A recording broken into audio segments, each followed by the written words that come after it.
Sandra, welcome to another episode of Asexualized, my Asexualized. This is a place to be for education about asexuality, all things asexual, and I share my own asexual life journey in order to help you in yours. If you haven't already subscribed, please hit the great big subscribe button right here, right now. Please hit that bell icon to get notified of every time I go live like now, post a new video. And don't forget to give this video a thumbs up as we go along if you're enjoying the content. If you don't know who I am Sandra Bellamy, author of this beautiful book, Asexual Perspectives, 47 asexual stories. These are real life stories, love, life and sex, a celebration of asexual diversity. This book is to celebrate our diversity across the asexual spectrum and our differences within it. And that is what Asexual Perspectives Awareness Month is all about. So happy Asexual Perspectives Awareness Month, day 14. Today, as usual, for this whole month, I will be speaking from the book, giving you excerpts of this amazing content. I'm also the founder of asexualise.com and the founder of Asexualise Academy. So don't forget to check out those in the links in the description, the book and the two sites as well. So today we're going to be discussing, if asexuals don't want sex, what about living with someone? So sometimes in society, particularly the general broad spectrum of society, heterosexual world we live in, people think that if you live with someone, it automatically means that you're having sex, right? Because that's what couples are meant to be doing, right? Well, in the world of asexuality, not necessarily. And for many asexuals, we don't want sex, but we might still want to live with someone. So if we don't want sex, we want to live with someone, how would that work out? Well, first of all, I'm going to be reading you some passages from the book, and then I'm going to give my own personal view on living with someone. So let's dive into my Asexual Perspectives book. And Asexual Perspectives Awareness Month, like I said, is to celebrate our diversity across the spectrum and our differences within it. That's the asexual spectrum. So I read different perspectives from my book just to give you an idea of the variations. So this is Jen Mullen's story. I asked her, what's your view on living with someone? I would be perfectly happy to live with my best friend my entire life, though I'm afraid it won't happen. He will probably end up married, but truth, I would be okay marrying him and living with him, not because of romance, but because we care about each other a lot, and being married might be more financially viable or beneficial. Hi Martin, lovely to see you. Thanks for joining me. That's great, thank you so much. So I'll read that last little bit out again. So basically this person's view of, oh hi Heather, nice to see you. Hi Heather, Martin, lovely to see you both. So yeah, so basically Jen would be perfectly fine to live with their best friend because they care about each other a lot, and being married might be more financially beneficial. So some asexuals do think that. They think living together will be more financially beneficial. Although in my personal experience, which I'm going to come on to more about, I don't personally want to live with someone. And I think it's a huge risk when you live with someone and you're financially dependent on the other person. I think it's very, very dangerous, actually. And I'll come on to why later on. I've mentioned it in a previous video. So it's good though. We've all got different opinions and different perspectives. So this is, what living together? Seem to have skipped a story there. Let me go on to the next one. So I have my bookmarks in, but sometimes they get a bit out of sync where they're supposed to go. So this is Anne's story. What's your view on living with someone? Preferably married. It was with someone I was in a relationship with. I would hope to get enough time on my own before deciding to try to make it work living with someone I intend to share the rest of my life with. And I think that's a really important point. There are many asexuals who are virgins. There are many asexuals that live on their own with their parents still, so they're not actually on their own. They're not in a couple, but they're living with someone. They're living with their parents. Their parents still cook for them. Their parents still clean for them. The parents still help them do the shopping. And really, in order to have a really good relationship, it's much better if you can move out and live on your own for a while before living with someone else. Because if you move straight from living at home with your parents, which I did, and the next day I moved in with my boyfriend, you are in for one heck of a emotional roller coaster change ride.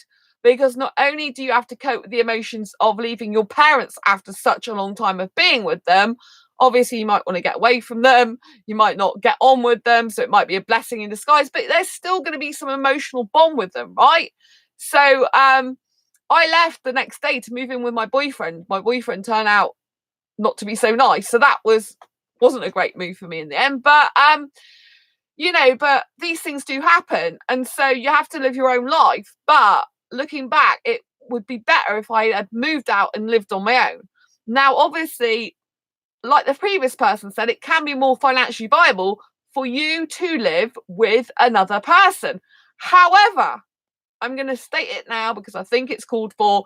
It can be very dangerous, because if you get with someone who is abusive, like I was with, you become financially dependent on them unless your income covers all the bills, all the rent, all the food and everything. You can become financially dependent on them, and you find it hard to move out of an abusive relationship because you're stuck financially with them. And it can be hell, right? It can be horrible. You can be in conditions that you don't want to be in your life. And if you move straight out of home into a situation with a partner, maybe they're a loving partner though, it's still going to need adjusting. You're going to have to adjust to the life outside of living with your parents, where they took care of everything for you, into moving in with another person when you can't expect them to look after you in every way your parents did, because they're not your mother, they're not your father, they're not your brother, they're not related to you. They've got to look after themselves, and you've got to look after yourself, as well as looking after each other and caring for each other, but not in the same way. They're not responsible to you in that way. I'm not responsible for cooking and cleaning for a guy. He's not responsible for me for cooking and cleaning. But when you live together, you kind of want to share the household chores. You don't want one person to do it more than the other, because that becomes unfair.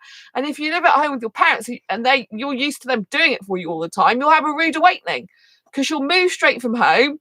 You'll be like, what do I do? How do I cook this stuff? When do I cook it? You'll be like, oh, how do I manage my finances? How do I manage my rent? How do I manage my food bills? How do I manage all this stuff? How do I manage the relationship?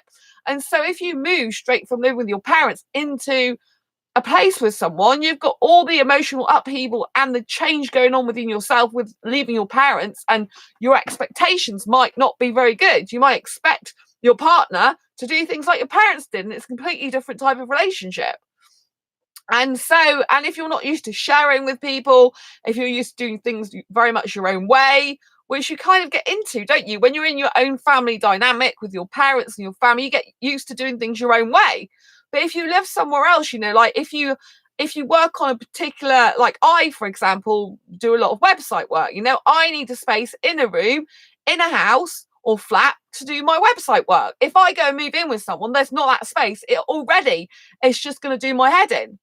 I like to have my own space and be able to do my own thing, because when I was living with my parents, I was still have my own room to go to.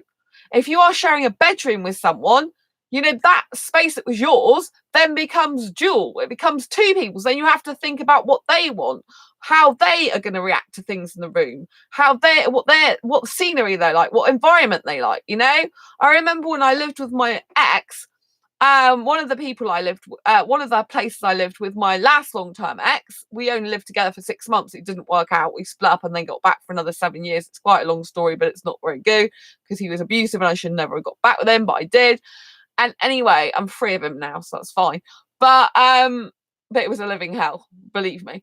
So upstairs, it was not well soundproofed at all. That didn't help because you could hear the people upstairs having sex, and obviously I don't like sex, even though I had it with the guy at the time because he was my long-term ex, and I thought that's what I meant to do when I was in a relationship with him. And anyway, the shower room used to be near the bedroom, and so it became really difficult if we were working different shifts with work, because our routine would be different. So he might be in the shower when I'm trying to sleep, and vice versa. And then you can just annoy each other and frustrate each other. Whereas if you're in your family dynamic, in the family home, your family's probably got a house rather than a flat or an apartment. Lots of parents have got houses, right? You've got more space in a house for a start.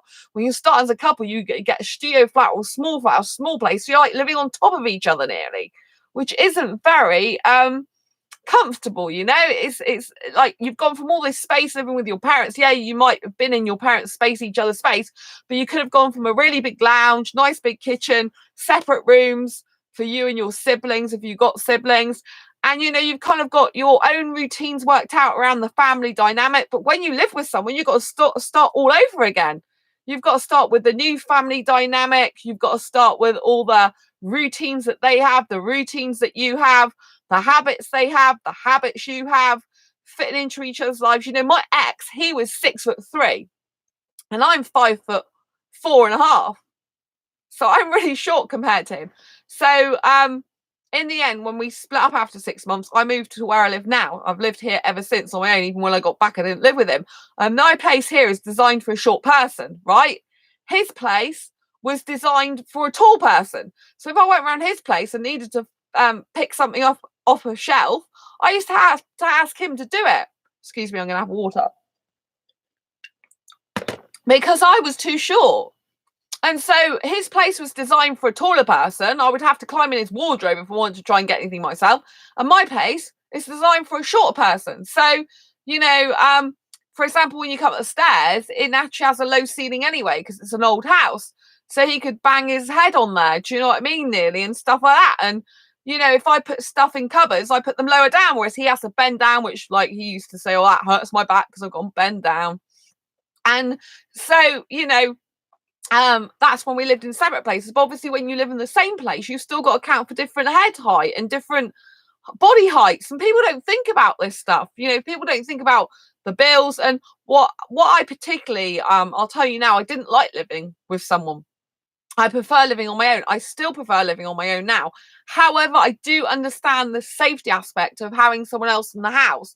Like, I live in the middle of a beautiful, beautiful old house, and there are people in the house that have their own places. So there's a guy who lives upstairs, and there's two females who share the rest of the house. Like, the whole house is there. So I have to walk through the house, like, in effect, walk through their living area to get, well, not their main living area, just walk through their hallway, which is part of their living area, obviously, but there's not the place they actually reside. You know, they don't stay in the hallway, at least their kitchen and their lounge. But I have to go through their hallway to go into my flat inside the house.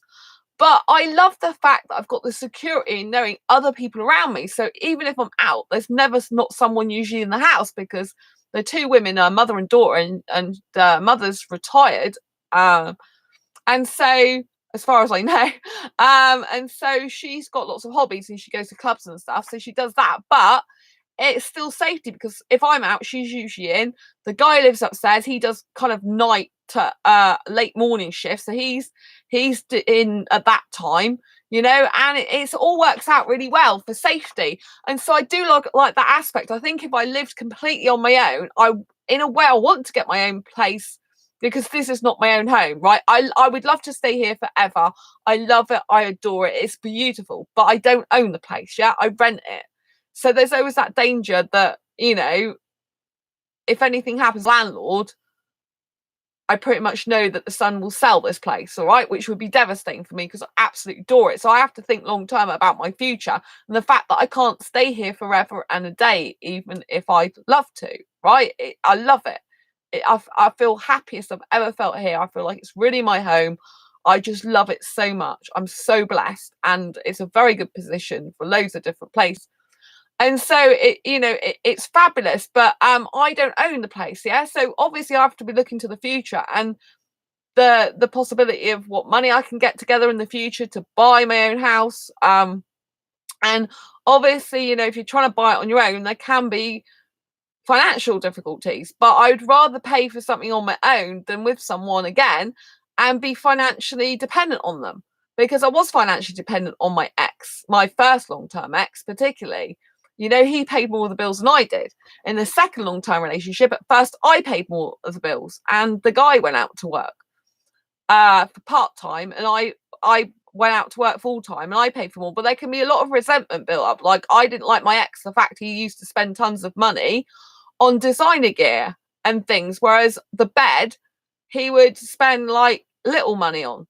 And that was really horrible. You know, his priorities were not to spend money getting a bed.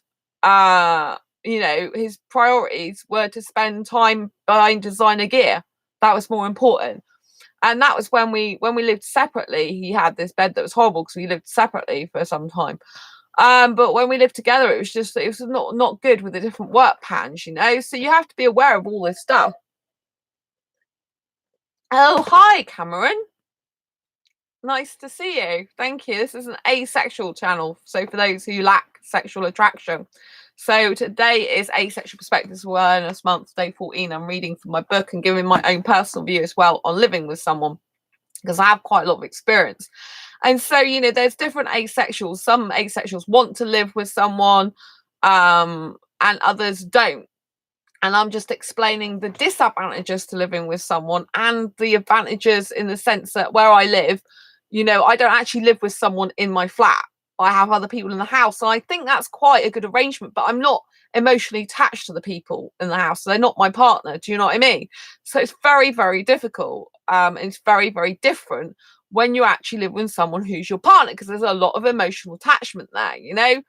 And there's a lot of, you know, things like bill sharing you usually have and things like that. And if you don't want to be financially dependent on them, it's much better if you either buy a place together where you both have enough money to be able to get out of the situation. How would you explain being asexual to a family member who doesn't understand? Thank you for your question, Cameron. Well, first of all, I think years ago, before I knew I was asexual, I just used to say to the people that I don't like sex. So you don't have to use the word asexual, first of all, if you don't want to. But I would explain to them that there are people have different preferences in life, and logically, not everyone's going to like everything in the world. Like, not everyone likes Brussels sprouts, not everyone likes pizza, not everyone likes certain types of vegetables, not everyone likes certain types of fruit. And there are people that don't like sex. And it seems to me a very logical thing if people think about it logically, because not everyone's going to like everything in the world, are they? So there are going to be some people that don't like sex. And as an asexual, I mean, obviously, if you don't like sex, there are a few asexuals that don't mind it. But if you're an asexual that doesn't like sex, then, you know, you just explain that I don't like sex. I don't have the need, urge, or want to have sex with anyone. It's the way I am. Thank you for your very helpful advice. You're welcome. I think it's always better if you can try and put things in terms of the way they think rather than the way you think. Do you know what I mean? Because it helps with analogies and stuff. I mean, if you use the option, you know, the words "it's logical," then if they don't accept that, it can seem like they haven't got logical brains, if you know what I mean. And so I always try as well, when you talk about asexuality, to be really, really positive, enthusiastic about asexuality, and confident. It's all to do with confidence and no negotiation. Do not negotiate your asexuality ever to anyone. So if you've got friends or family that aren't on board with it right now, don't worry about it. Just be confident and just say, you know, like, talk about asexuality all the time. That's what I do till they get. That's what I used to do in my old job till they got so bored with it, they got fed up, and they're like, "Oh right, you're asexual, whatever." And so, you know, most people have been quite accepting, but I had two people in my old job, and they were both supposed to be my friend, and it caused quite a lot of upset between me and this gay guy friend. Actually, you would have thought because he's in a minority, and he would have understood the most, but he didn't.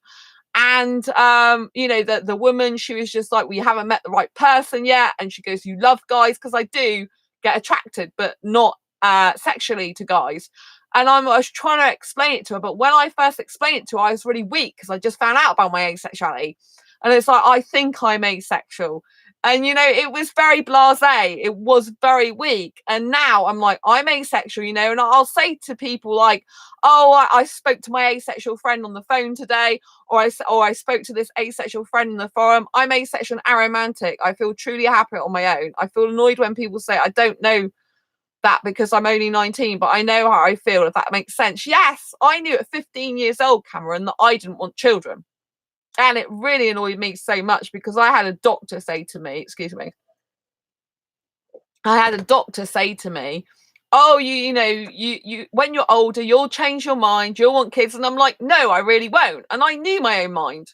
I've always known my own mind. So it doesn't matter what age you are. You can know. You can just know. Do you know what I mean?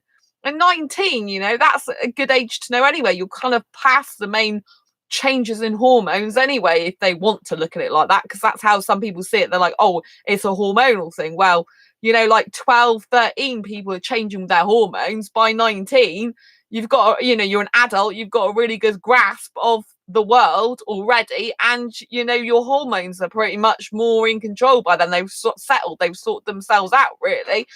And so do you know what I mean? So yeah, of course you can know your own mind, and if you feel truly happier on your own, that's fine. I know different aromantic asexuals. Some of them always want to be on their own. There's a guy who moderates his channel, who watches it sometimes. He's aromantic asexual, and many people call it aromantic, but I call it aromantic. I've just subscribed to your channels. I look forward to the rest of your Asexual Awareness Month. I can't wait. Oh, thank you. Bless you. Really appreciate that. Yeah, it seems to be really popular because I'm getting more and more subscribers actually during this month. So my videos seem to be really popular. I think it's good I read from my book and talk about these topics because it's really on a lot of asexuals' minds, all these different things that we have to contend with. If we don't want sex, it's a lot, and I know asexual aromantics. So thank you for the thumbs up. Any thumbs up is really appreciated. I really do love that. So if you're aromantic asexual that doesn't ever want to live with someone or be with someone in a relationship, that's fine. I know aromantic asexuals that do want to be in a relationship that are, and other ones that don't, because there is a stereotype where they're like, all aromantic asexuals don't want to ever be in a relationship, and that's actually not true because I know aromantics are. I'm going to get your book when I get paid. Oh, thank you. That's really nice of you. I actually met someone going to my local supermarket today, and I got talking to him, and he's bisexual but got an asexual friend. I should join more often then. It'd be nice to talk to new people who are also on the asexual spectrum. Yeah, you should. Yeah, and I went to this my local supermarket, and this guy was bisexual, but he's different to the normal bisexual, and he was interested in asexuality. So it's something he's actually kind of thought about and considered, I think, in terms of the way he feels. But his friend is asexual who lives abroad, and it was so nice to talk to him. He said he subscribed to this channel. He's going to get my book because I was telling him about it. I was talking about it in the supermarket. I was talking about asexuality in the supermarket. It was a queue, and I was talking to him at the checkout, going, I was the speaker at the UK Asexuality Conference last year. Don't forget, people look really weird at you when you talk about asexuality in public, in the middle of a queue, because they don't know that asexual means asexuality. They think asexual means you're a sexual person, so they think you're at the supermarket checkout talking about sex when you're not. Do you know what I mean? Because this is a major confusion, right? A lot of sexual people think that asexual means asexual person, and so this is why a lot of like, for example, ASAP, which is an asexual dating app, there's a lot of trolls going on there. There's a lot of people that aren't good going on there, but I still recommend going on because it's always worth trying to find asexuals. I feel people fear what they don't understand, given asexuality is so misunderstood. Yes, it's true. It's totally true. I do agree with you, Cameron, on that. They do fear. It makes them uncomfortable, and you've got to think, at the end of the day, if all family members don't accept it, you've just got to understand you can't change them. There's nothing you can do, but you can't live your life in fear of your family members or your friends or what people may think. My English so bad, please slow speak. Baron. Oh, hello, Baron. Nice to meet you. Okay, I'll try and talk a bit slower, but I don't want to go so slow and bore people. Do you know what I mean? Because if you have if you have such a slow, voice, then you end up, just people get bored of it. So that's why I do talk quite enthusiastic and energetically. So, yeah, when I was at the supermarket talking to this bisexual guy I just met, Yeah, it was really interesting because I was talking in the supermarket, and like I say, there is confusion about the word asexual to sexuals, because if you're heterosexual, for example, and you've never come across the word asexuality before, you've never come across the word asexual, it's kind of quite understandable that if you quickly say the word asexual, that you're gonna get confusion because people think it means asexual person. Cameron, I feel a huge celebrity like Justin Bieber level on famous, that is asexual, really help.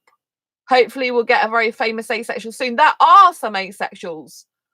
There are, if you look at YouTube, there are some videos where there's been asexual YouTubers, well, the people that have come out as asexual that are YouTubers, I mean, I get thousands and thousands of views on this channel, just that I don't get as many subscribers as a lot of the other channels, because I tackle quite a lot of different topics than just the trending ones.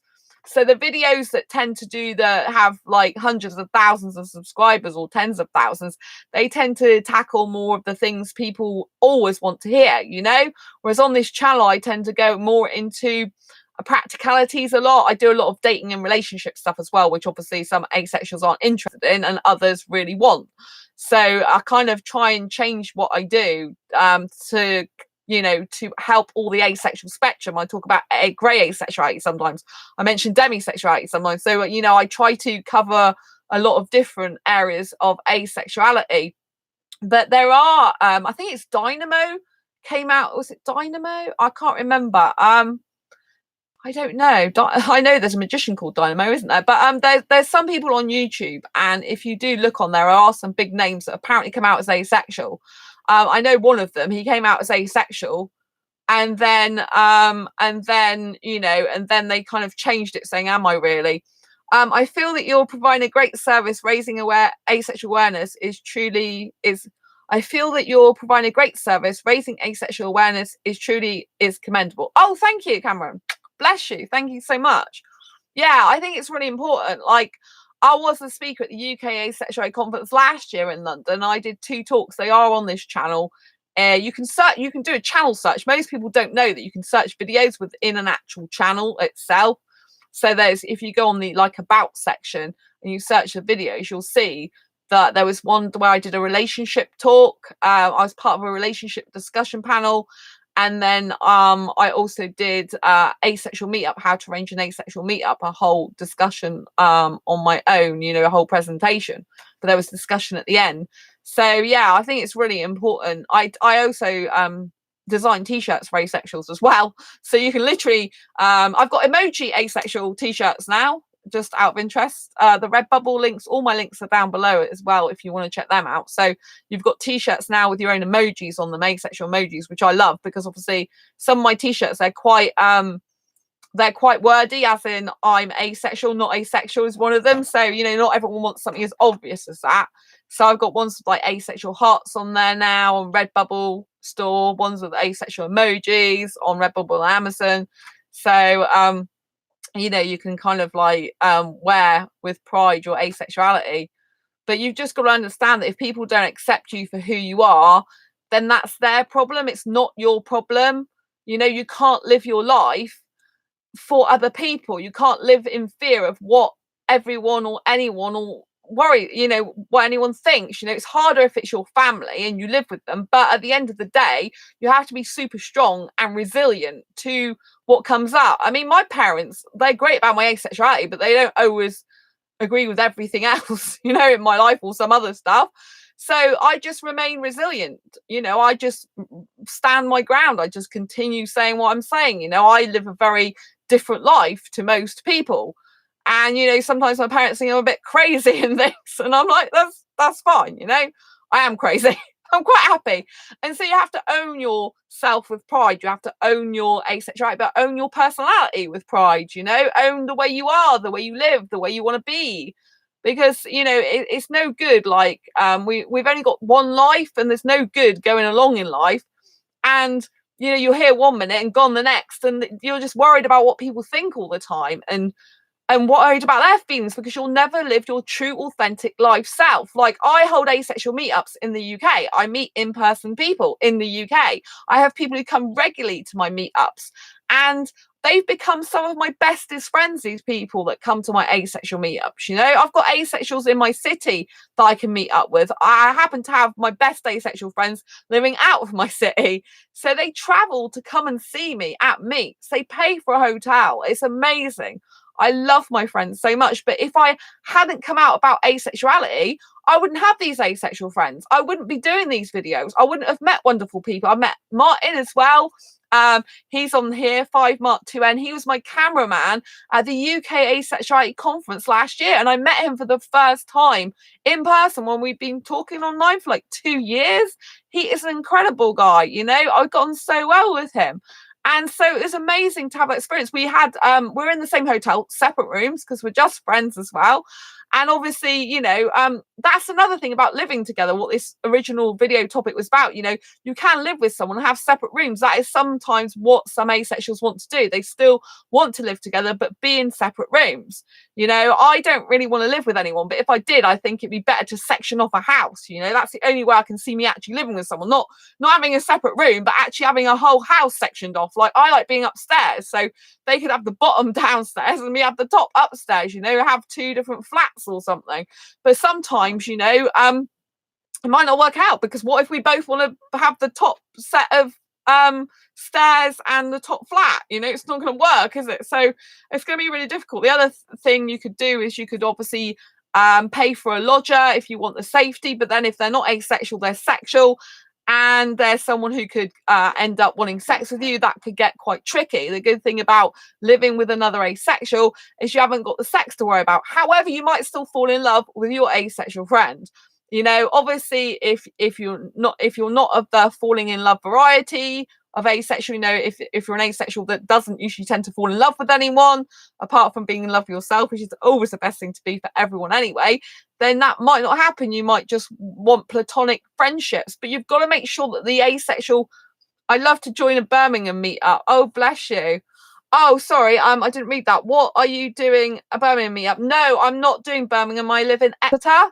So people come to me from all over. So my best friend lives in Hertfordshire. He comes all the way from Hertfordshire down to Exeter, which is over 180 miles, to an asexual meetup. We had one last month, the end of last month. So he came all the way. I got another guy who lives in Worcester. He comes, and they stay in hotels. When I have a meetup and I have the people staying in hotels, I meet up with them for the whole time they're here. So one of my next major meetups, national meetups, because I do local and national, is my friend's birthday in October. So his birthday is actually on the 28th of October, which is a Monday, which we're going to the aquarium in Plymouth. So it requires people to stay overnight in Exeter anyway if they don't live in Exeter. And then we go to the aquarium and they need to stay over the Monday night. Hopefully I'll eventually find some people in my city soon enough. Yeah, there used to be a huge meetup in Birmingham, but the person stopped doing it. But people can travel. I mean, the furthest I've had is Newcastle and Brighton. Both people, they came for my meetup, Newcastle and Brighton. I mean, the guy from Newcastle, he had an 11-hour bus trip to my city and 11 hours back, and he still came. And that was incredible, you know, absolutely incredible. And so there are people that come from all over to my meetups, and it's really, really good, you know. And so my best friend who's coming in October, I'll be spending 4 days with him because it's his birthday and we're doing stuff together for like 4 days.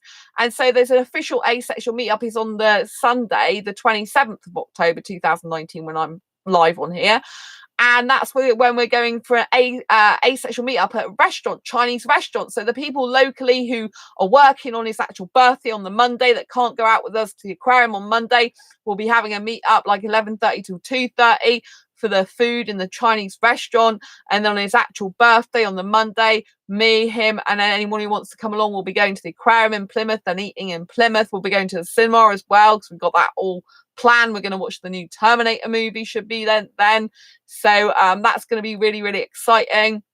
But when people come for my asexual meetups, most people that host meetups, you just literally go for that meetup. It's a few hours lunch, or like maybe an afternoon together, or a picnic in the park, or brunch. It might only be for 2 or 3 hours, 4 maximum. With me, if people stay in hotels, I stay with them throughout the whole of that time. So my meetups for me last for like 4 days sometimes. Like when my friend's coming for his birthday, he's coming especially for more nights. He's coming Friday night, Saturday night, Sunday night, Monday night. So I'm going to see him for 4 nights, 5 days.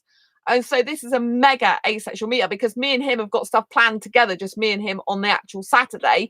We got the meet up on the Sunday and the meet up on the actual Monday.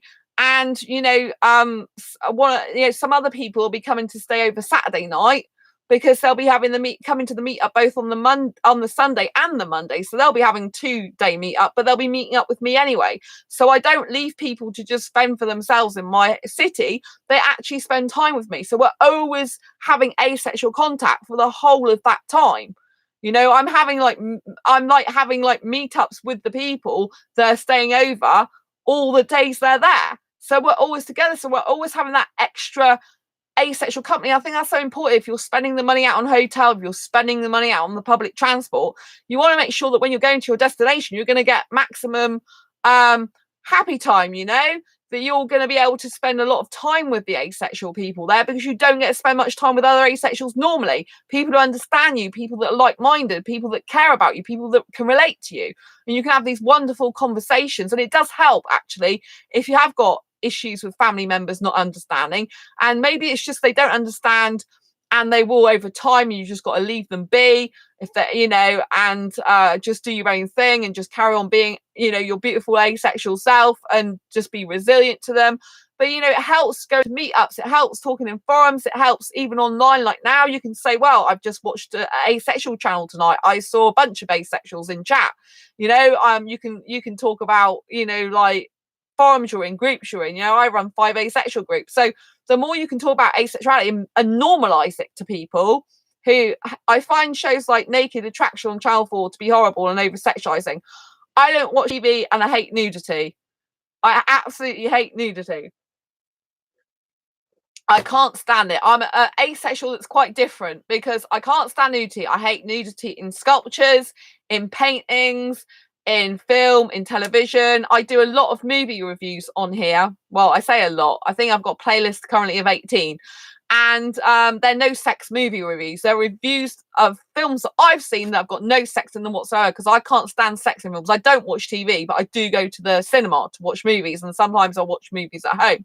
But mostly I just watch the movies at the cinema. My parents have TV on when I'm over there, but that's about the only time I usually see TV.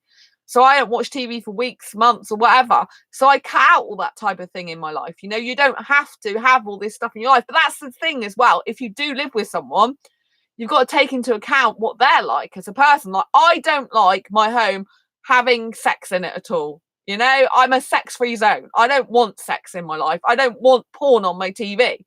If I in the past, I've been with a heterosexual person in a relationship, right?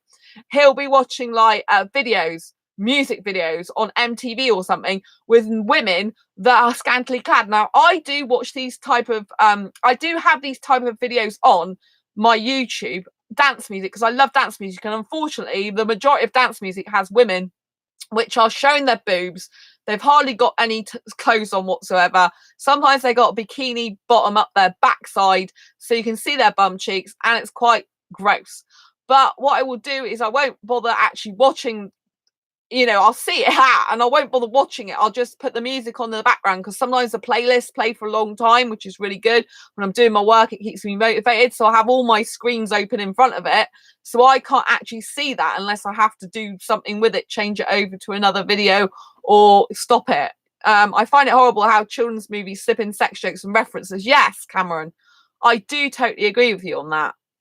That it is horrible. It's like, can't you just get away from sex for 1 minute? See, I don't reckon people are born sexual. I mean, people think that everyone's born heterosexual, everyone's born sexual. I don't think that at all. Personally, I think they're more likely to be asexual and changed hormonally into being sexual beings. But that's my far out alien theory that probably not many people agree with, because I don't think anyone's born coming out of the womb saying, hey, I want sex. Apparently babies do touch themselves though, but like even some asexuals masturbate, so the touching themselves, wanting to masturbate themselves is not the same as actually wanting sex with someone. Do you know what I mean?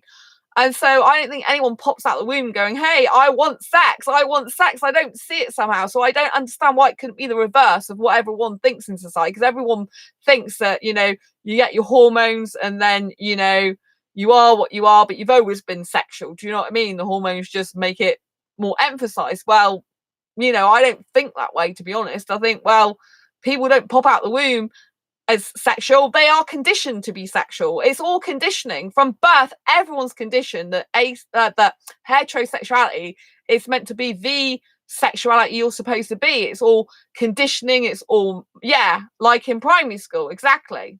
The world is normalizing sex at a younger age, like primary school. I totally agree with you, Cameron. That's exactly what they're doing.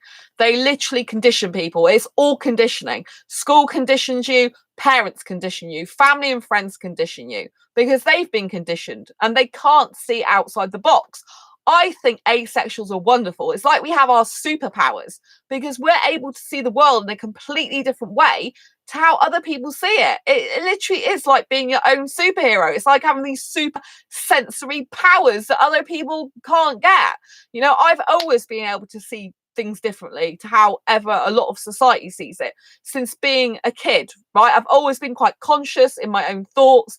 I've always been different to a lot of the world, even before I knew I was asexual, although evidence shows me that I was asexual back when I was a very small child. I mean, I remember being sat on my potty at 2 years old, and my mum saw I was in the kitchen, and that was the first time I realised I was naked in front of my mum, sat on a potty. I presume it was 2. And it's like they condition you to say if you don't have a relationship, you are nothing. Yeah, they do that as well, and that's rubbish.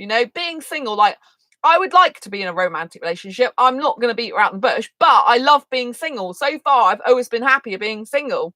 I find it odd that condoms are free. Yeah, but that's to protect unwanted pregnancies, and I do actually think that's a good thing, because they're not free all the time. They're only free from planning clinics. You still have to pay for them in shops. They're all around, like in shops, like, aren't they? In the UK, they're all in Superdrug, Poundland, chemists. You do have, but family planning clinics, they have them for free, and a lot of the time it's to prevent unwanted pregnancy. So although I don't personally want sex, I don't have a problem with other people having sex if they want it and they enjoy it, and they should protect themselves. I am an asexual that has had sex in the past. I had it for half of my life because I was in heterosexual relationships half of my life. Well, when I say I had it half of my life, I didn't really. What I should say is I was in heterosexual relationships for half of my life, because one guy I was with for nearly 7 years, we only had sex a handful of times. But the guy I was with for 8.5 years, we used to have it much more than that. I don't think, Martin, I don't get the whole, if you're not in a relationship by 30 or 40, you're homosexual. Very flawed logic there. Yeah, you're very flawed logic. I misspoke. I mean, how condoms are advertised on TV at like 7 p.m. Yeah. I don't watch TV, so I can't comment so much on that. I do think it's good that condoms are advertised. I have to say that, even though I'm asexual, I would rather there be loads of adverts about condoms and safe sex than videos and movies with sex scenes in them that make it seem like you can just have sex with no protection. I mean, a lot of the films, they come up like mad passionate kissing, and you don't see them sticking a condom on and being safe or STD protection. All you see is the passion, the lust, the clothes flinging off, and getting down to sex and all the noises and facial expressions. I would rather them stop all that and say, look, if you're going to have sex because you like it and enjoy it, make sure it's safe. I know an asexual person, and it's very, very sad. We don't get in contact anymore because it was too difficult for me to continue the relationship, because I tried to help them for a couple of years, and unfortunately sometimes you can't help people unless they want to be helped. And this particular person, I'm not going to go into too much details, but they're asexual and they got pregnant, right? And they didn't use, they were naive, they were virgin, they didn't really understand about sex, they didn't really know about it, but just because some of us who are asexual really do know about sex, even though we don't want to do it, and we may be educated, not everyone is, and not particularly in some other countries. They don't know what they're doing. And so, I mean, like, given most children might typically think sex is a social obligation. Well, kids are having sex really young, unfortunately. So I think that there should be sex education in schools, but I also think asexuality should be included. I really do. That's the problem. There's no counterbalance. There's no, like you say, they are, they're making people think that you should have sex by doing all the sexualized stuff and by the condoms. I see where you're coming from. It's like it's all geared towards sex. What they should be doing is saying some people like sex, some people enjoy it, and that's great if you do and want to do it. But there are other people that don't like sex, and it's okay to be like that. It's okay to not want sex, to not like sex, to not participate in sex. And that is what's lacking. There's no alternative. We need, on a grand scale, on a huge scale, to show people there is an alternative, that you don't have to have sex, that you can have a loving, healthy, happy relationship if you want to be in a relationship without sex. A lot of sexuals can't be in friendships with people that are not sexual because they usually want sex in the end, unfortunately, but I think it's really important for people to know, especially kids at a young age, that there is another way. Like, I was down on the quayside once, which is near where I live, and I was recording a live stream because at the moment on this channel, because YouTube have changed the rules, because I've got less than 1,000 subscribers, I can't live stream on my phone or mobile device anymore. But at that time I could. And I was recording a live stream for this channel, and it was at the quayside, and two young girls walked past. They must have been like, sort of like, I don't know, maybe 15 years old, something like that, 14, 15, I don't know. And they heard what I was talking about on my live stream, and they were asking me about it afterwards. And so, and they were like, wow, that's really interesting. And they didn't know that it was okay to not have sex, and they were saying that they feel different. And they get a lot of peer pressure, from people around them all wanting sex. And they're so happy they stumbled across me and know that they don't have to have it, and it's moments like that that I really love, that I can educate people on the spot about asexuality. I mean, if you heard, I agree, Minky, they think you're weird at 30 or 40 if you don't have a relationship. They think you're inexperienced, which is so sad. It's perfectly fine to not be in a relationship. You don't ever have to be in a relationship. To be honest, I like being in a relationship theoretically, but it's a lot of work. It's a lot of work, a lot of commitment, a lot of sacrifice, a full-time job in its own right. You've got to get the right person, and you're going to have different wants, needs, likes and dislikes sometimes, but you got to try and get the same similar sort of person. And it is a lot of extra, you could say, stress and a lot of extra hassle. And unless you've got the right person to make it worth it, then it's really not. You're better off being single. And, you can be in a couple whenever you want, even if you're 60, 70, 80, if you decide then that you want to get married or be in a couple, you can, or don't bother. Yeah, it's really sad, Heather. There's much better things to worry about than what if they're this because they don't have this like this. Yeah. I mean, for a start, that I have to say there is nothing wrong with being homosexual or homoromantic or homo-aromantic. There's nothing wrong with that, even if they were. That's another thing, saying they're 40, 30 or 40, you must be homosexual. If they were that person, there is nothing wrong with that. So the fact they're even saying that, it's like there's something wrong with that, because if someone's been homosexual, they've been homosexual since a kid. They're not just suddenly 30 or 40 years decided they're that. They have been that. Do you know what I mean? So that's not only insulting to people like us if we're still single, if we're of that age, but it's also insulting to homosexuals. It's insulting to people's sexuality. Hello, Raven. Lovely to see you. Thanks for joining us. That true. There isn't anything wrong with being homosexual. What is wrong is assuming that's the case because they're not in a relationship. Yeah, exactly. I agree, Martin, absolutely. The society is very warped in its view that everyone has to be in a relationship. Look at how many relationships have failed in life. Look at how many people are getting divorced, right? If everyone was meant to be in a relationship, no one would get divorced, would they? Everyone would be happy being in a relationship, but not everyone's meant to be in a relationship. Not everyone's meant to be in a couple. Sorry, I have to go. I have work at 5 tomorrow morning. I'll be back tomorrow. Thanks for your help, love and support, advice. That's okay, Cameron. Lots of love. Yeah, I've been on here for nearly an hour now, so I understand. Take care. Lots of love. Thank you for tuning in. Thank you, Cameron. Nice to see you. Thank you so much for the thumbs up. I really appreciate it. So yeah, we're always saying, Martin. Yeah, we're saying, yeah, is that wrong of them to assume that it's the case because they're not in a relationship? You know, that there is a lot of stigma, a lot of things that if you get to a certain age in your life, you know, you assume to be not heterosexual, basically. But one, it's okay to not be heterosexual. Two, it's discriminatory against the people that aren't heterosexual. Like, you've got to be a certain age to realize what sexuality you actually are. And like Martin says, you know, you know, assuming something's wrong because you're not in a relationship. You know, you might just not want to be in one at all. You might just want to live your own life and be free of all that stuff. It's a lot of commitment. You know, I meet a lot of asexuals online on dating sites, and most asexuals do not actually want the reality of a relationship.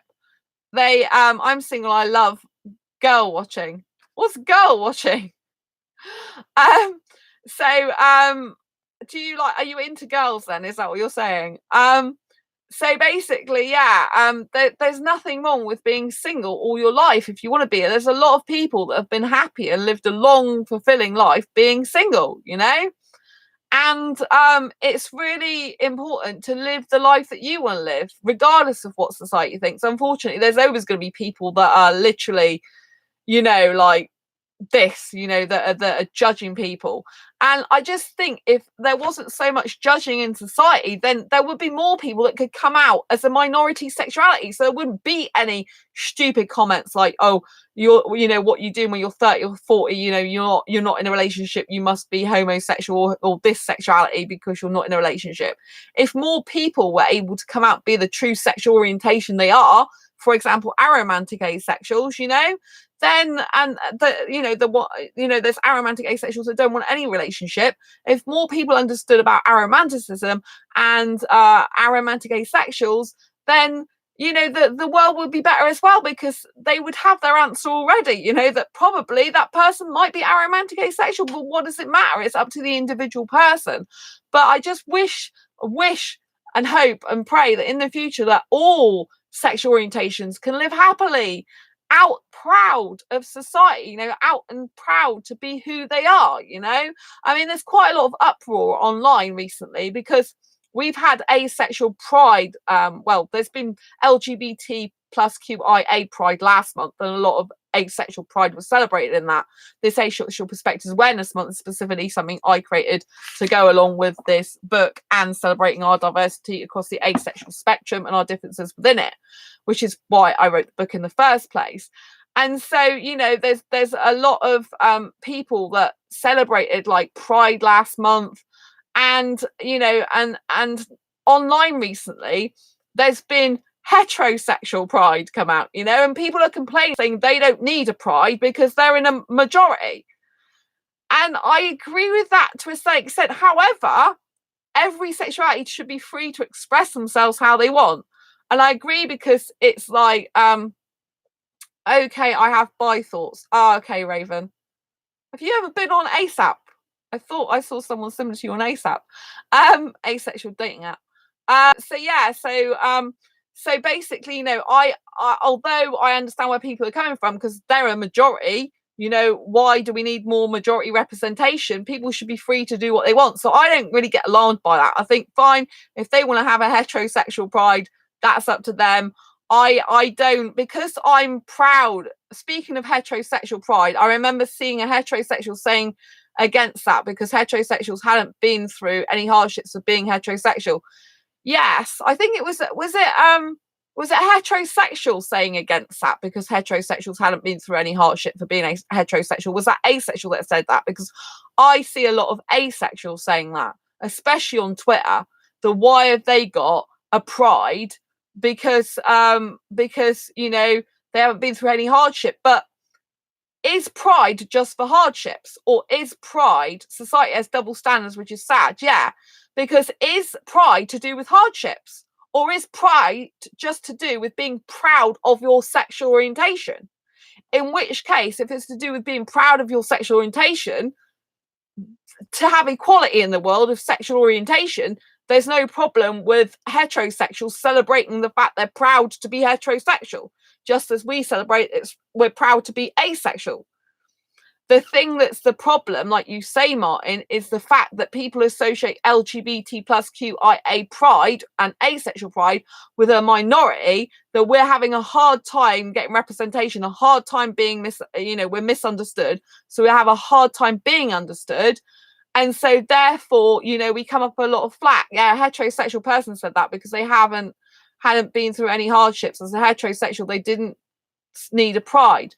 Well, I think that's really nice of them to say that, I mean, I don't know all the history behind the LGBT plus QIA pride. I know it's really done to say you're proud to be the sexual orientation because you're in the minority and you want to be able to see how proud you are of being that, and to kind of campaign for equal rights and to campaign for, the fact that you are a minority, that you're here, that you need a voice, because a lot of the time society shuns you, it minimalizes you, it cuts you out of a lot of things.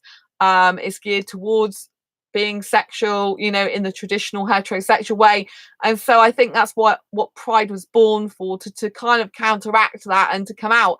And therefore it seems insulting to asexuals and LGBT plus QIA people in general that they've got a pride when they don't need it because they haven't had this experience. A friend of mine did say that no one should need a pride, but because he thinks we should all be accepted anyway without any homo, bi, etc. phobia. Yeah. I mean, personally, I think people should just be celebrating what they are and celebrating life, and I think that's any orientation. I think what I don't like is if heterosexual pride is literally done in a malicious attempt to somehow dull down LGBT plus QIA community. That's what I don't agree with, and that's possibly where they're coming from, and I think that's why there's an uproar, because it's like they're trying to upstage us once again. We've already got enough pedestal, there's a pedestal put on sex, isn't there? Basically a pedestal put on heterosexuality, that heterosexuality is the only sexuality that should exist and be, which we know simply isn't true and right. And I think that's what the uproar is with the heterosexual pride. It's like, why should they promote heterosexuality and sex again? Because we get enough of it all over TV, films, books, magazines. And it's like, makes you want to scream that you just want to get away from that type of life and lifestyle, because it's like being trapped. It's like feeling caged like an animal if you let it. I mean, I think it's best to have the mindset of freedom, to just think you look at the heterosexual world as a different world that you have to live in and be in, but that you don't have to partake in as an active member like they do. And you can live in your own asexual society and world, and kind of like accept that that's a different world that you're in as well. So you're like in two worlds at once. It's a bit weird. I put asexual video on my Facebook the other day. Only one person liked it. I'm trying to get awareness for you guys. Was it one of my videos, Heather? Out of interest, you should put my videos in. That'll get interest. They have very interesting titles that are like, oh my god, why are they putting that up there? Actually, the guy I was in a relationship with briefly. Oh, thank you, Heather. The guy, you might want to, yeah, that's really sweet of you. You can share the asexuality conference one. They might like that as well. That's really weird. That's really nice of you. It's weird that more people don't like stuff like that, but it's stuff they're uncomfortable with. And some people will look at it. If you find that sometimes you can see how many people view stuff on Facebook without actually liking it, because they're worried what their friends and family will think. Because if they like it, you can sometimes see people's likes, what they've liked. And then obviously they're like, oh, I don't want people to know I like that, So because they're scared of it, they're worried about what people think, that's why a lot of people don't like pages of asexuality necessarily, but they will follow them because they're interested in it, but they don't want to publicly admit it, which I think is sad. You know, I think everyone should feel free to be who they are. And it's all about being really confident in your asexuality, knowing, you know, I mean, you can always refer to this channel anytime you want, going, there's a real asexual person there. You know, it's not made up, it's not fictitious, because there's this thing that some people say that, oh, asexual is not real, it's fictitious, it doesn't exist. And like, you can go, it does exist. There's this girl, she's always on YouTube all the time, she's living an asexual life, you know, I see her regularly, she is, you know, asexual, she walks a walk, she talks a talk, she is asexual. Yeah, if you share one of the asexual conference ones, I'll get advertisement for my channel too, because I'm such a great editor. Thank you, Martin, my friend. Oh, thank you. Yeah. Try and give yourself a plug there. I like it a lot. Martin's good at gaming and glitching, by the way. In case you didn't know, you can check out his channel if you're into gaming. So yeah, I think it's really important, you know, that that we be confident in our asexuality, that we really love being asexual, because the more we love being asexual, the more people will be like, I don't understand why this person's so happy all the time. Because when you find out you're asexual, and when you choose to go your own way in life and choose to live your own asexual life, you don't worry about what people think. It doesn't matter if you get negative comments, because they become less and less, because you don't focus on all these people they're negative. You focus on all the friends you make, you focus on all the happy times you have, you focus on all the friendships and relationships you make along the way. And because you're focusing on good stuff, good people, you'll have less people that are horrible come your way. I get some people on this channel sometimes, and they think, again, asexual means sexual. Or they think, because I sometimes say about, you know, like, what do asexuals do when they're not having sex in the title? So I use the word sex in the title, and some people have got special tools they use to pick out keywords of the word sex. So just because it's got the word sex in it, they automatically come on my channel and think I'm interested in talking about sex. And once I start talking and they discover, yeah, this is an asexual channel, I start saying I lack sexual attraction and I'm not interested in sex, they tend to go away. Some decide to try to cause havoc and some go away, but I can moderate them because I'm on YouTube from my desktop now. I can moderate them myself if I want to. Must be off now. I'll try to make it to the next APAM. Thanks for the live stream. See ya. Yeah, Martin. I better say good night anyway, because I've been live streaming for an hour now. If you've got any more comments, questions or queries before I go, please put them in chat now so I can answer anything. If not, I will see you on the next live stream. Don't forget to subscribe to this channel if you haven't already. Please give this video a thumbs up if you like it. Thanks so much for all the thumbs up already. I really appreciate you being here. I don't care what people think. I don't care what people think that way. I even said on Facebook video that they don't value themselves. Yes, exactly. You've got to value yourself enough to not care about what people think. And you know, just don't worry, don't live your life for other people. Life is so short, you could die tomorrow, right? And if you die not having lived your true authentic life and being truly who you are, it's going to be very, very sad if you go on your deathbed thinking, God, you know, I didn't tell my family I was asexual, no one knew I was asexual, I lived in fear, I didn't come out loud and proud. You know, you probably will regret it. So don't live like that. Live a life of abundance, the life of health and happiness, and concentrate on the people that do accept you for who you are. If you're with family that don't accept you, just minimize the time you spend with them. Spend more time with your asexual friends or friends that just accept you for who you are. It's so important. Thank you, Heather, for that final word. It's really nice. Thank you, Heather. Thank you so much, Martin. Thank you, Raven. Thank you, Cameron. Thank you for anyone else who's been here. I'm going back through the live stream quickly. Thank you so much. Yeah. Oh, there's Baron. Thank you, Baron, for joining me. Yeah, it's been a great live stream tonight. Thanks ever so much for joining in. Happy Asexual Perspectives Awareness Month. I'll see you on the next video or live stream. Don't forget to subscribe. And if you hit that notification button, you will get instant notification, or you should do, when I'm live or create another video and post it. Until next time, embrace your quirky and each other's. I love you all so much. Thank you, Heather, as well, for your devoted loyalty to this channel and support. I really appreciate it. Thank you, everyone else. Thank you. Thanks, Cameron. Thanks, Raven. Bye. Bye, everyone. Lots of love. Take care. Have a great day.